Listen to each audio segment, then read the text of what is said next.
Pudar, bab 21, penulis Neng Neng.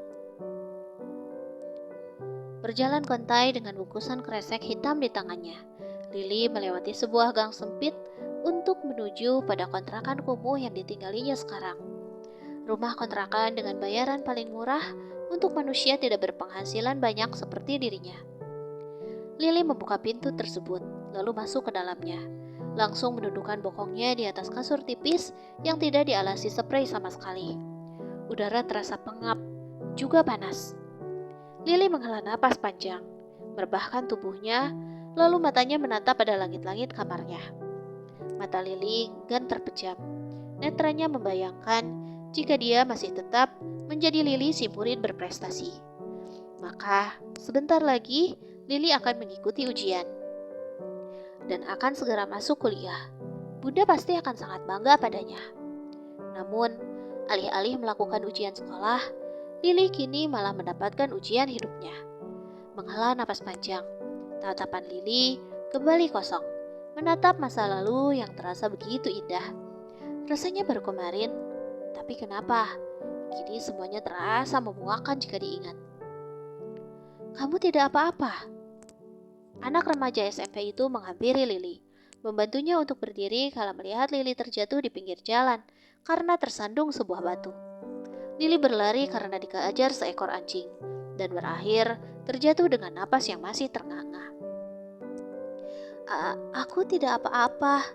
Lili menggeleng sembari menatap name tag yang berada di dada anak pria tersebut. Bima Adiguna. Lili mengeja nama itu dalam hatinya. Dalam sekali tatap, Lili merasa terpana akan pesona pria remaja tersebut.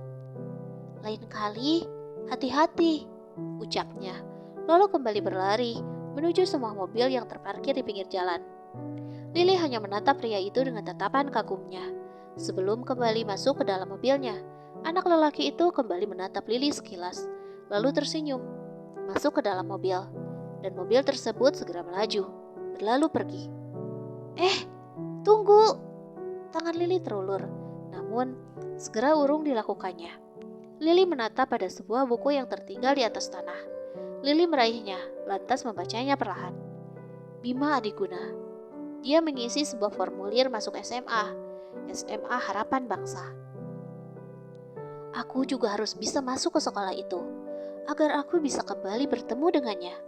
Tekadnya dengan bulat. Lili kembali berjalan dengan riang dengan sebuah buku catatan di tangannya. Mulai hari ini, Lili akan belajar dengan sangat giat. Lili harus masuk ke sekolah SMA Harapan Bangsa, bagaimanapun caranya. Dalam sebuah keremangan, seorang pria tengah menatap seorang perempuan dengan tatapan lembutnya. Tangannya terulur untuk membenahi anak rambut yang menutupi wajah cantik yang kini tengah menjadi miliknya. Ingatannya kembali terbang pada kejadian malam kelam itu. Tidak, sampai kapanpun dia tidak ingin mengecewakan orang-orang yang teramat disayanginya. Dia memilih menjadi seorang pengecut dan lari dari masalahnya. Suara deringan ponsel terdengar.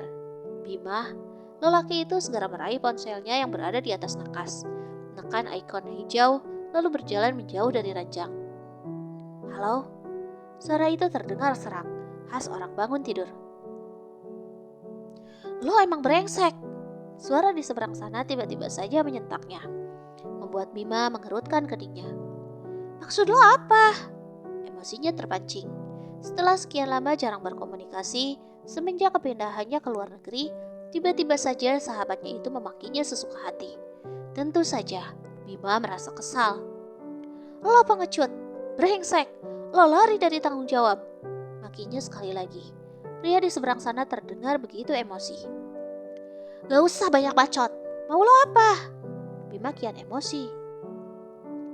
Dia hamil, Bima. Hamil anak lo.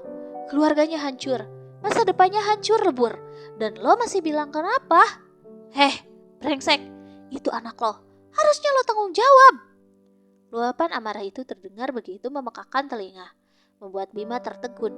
Tubuhnya kian gemetar. Dalam lubuk hatinya yang terdalam, dia merasa bersalah kala mendapatkan kabar demi kabar yang dia dengar tentang wanita itu. Wanita yang telah Bima ambil kehormatannya secara paksa. yang membuatnya terpaksa harus melarikan diri dari segala bentuk tanggung jawabnya. Gue gak bisa. Lagi pula, belum tentu dia anak gue. Dengar Sat, jangan pernah hubungin gue lagi. Kalau yang mau lo bahas hanya mengenai dia. Dia itu hanya kesalahan satu malam gue. Gue gak sengaja. Lagi pula, siapa yang ngira? Jangan-jangan malam itu dia yang berbuat curang sama gue. Semuanya bisa terjadi kan? Itu adalah kalimat penyangkalan dari Bima. Setiap waktu kalimat itu akan dilontarkannya kala hatinya merasa tersentil oleh sebuah rasa bersalah. Dia mau melenyapkan diri, brengsek. Lo yang salah. Lo mabuk waktu itu, Bima. Satria kian meluapkan amarahnya hingga tak karuan. Bima terdiam, melenyapkan diri. Apa separah itu? Tadi, Ibu Bima sempat menelponnya, memberitahu akan kedatangan seorang gadis yang mengaku tengah hamil anak dirinya. Mungkin dia itu gadis penipu. Bagaimana mungkin Bima melakukan semua itu, Mah? Itu yang Bima katakan pada sang ibu, hingga membuat ibunya begitu percaya dengan pendapatnya sedari tadi. Gadis itu hanya gadis penipu yang ingin memeras harta keluarganya. Dasar gadis tidak tahu diri. Umpatan demi umpatan sempat dilontarkan Ibu Bima tadi. Lo ingat, Bim, jangan sampai lo menyesal nanti karena apa yang sudah lo lakuin sekarang. Peringatan itu kembali terlontar, membuat Bima menghela napasnya kesal. Lo jangan pernah telepon gue lagi. Kalau hanya untuk memberi informasi tentang dia, itu gak penting sama sekali buat gue. Sayang, lagi apa? Suara manja itu terdengar, membuat Bima segera mematikan ponselnya secara sepihak dengan Satria. Segera menghampiri Anissa, segera merangkulnya dan kembali membawanya ke atas ranjang. Aku tadi lagi nyari angin, kita tidur lagi. Ucapnya sembari mengeratkan pelukannya pada tubuh Anissa. Gadis itu mengangguk, lantas kembali memejamkan matanya. Mereka kembali tertidur nyenyak dengan saling berpelukan hangat. Satria mengungkapkan kesal sembari menatap layar ponselnya. Gue gak nyangka bisa punya teman sebrengsek lo, Bim. Satria mendesah kecewa. Pria itu menggelengkan kepalanya pelan, melirik pada Zahara dari pintu balkon apartemennya. Gadis itu kini tengah menonton acara TV kesukaannya. Waktu sudah menunjukkan begitu larut, namun Zahara masih enggan untuk pulang. Gadis itu lebih suka tinggal di apartemen kekasihnya. Ra, kamu pulang ya? Yuk aku anterin. Satria kembali membujuk. Ayolah, iman Satria tidak sekuat itu. Berduaan dengan lawan jenis berstatus kekasihnya. Mana mungkin Satria bisa sekuat itu? Dia tidak ingin menjadi pengecut seperti sahabatnya Bima.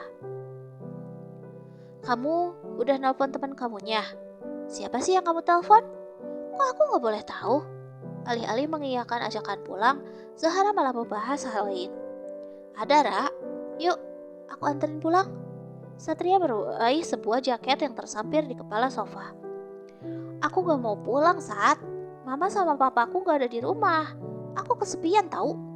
Zahara merajuk. Orang tua gadis itu begitu sibuk, hingga seringkali lupa pada anak gadis semata wayangnya. Hal ini juga yang membuat Zahara kini menjadi begitu manja dan ketergantungan pada Satria. Di rumah kamu kan ada Inem. Gak usah alasan. Ayo aku anterin pulang. Satria berucap dengan gaya menekan, membuat Zahara mau tidak mau beranjak berdiri dengan bibir mengerucut. Iya. Zahara berjalan malas menuju pintu apartemen dan Satria mengikutinya dari belakang. Akhir-akhir ini sikap kamu aneh banget tahu gak? Kamu gak lagi selingkuh kan, Sat? Satria menghela napas panjang kalau tuduhan itu kembali terlontar. Memilih untuk menggelengkan kepalanya, Satria kembali melajukan laju kendaraannya, membelah jalanan di gelapnya jalan raya ibu kota.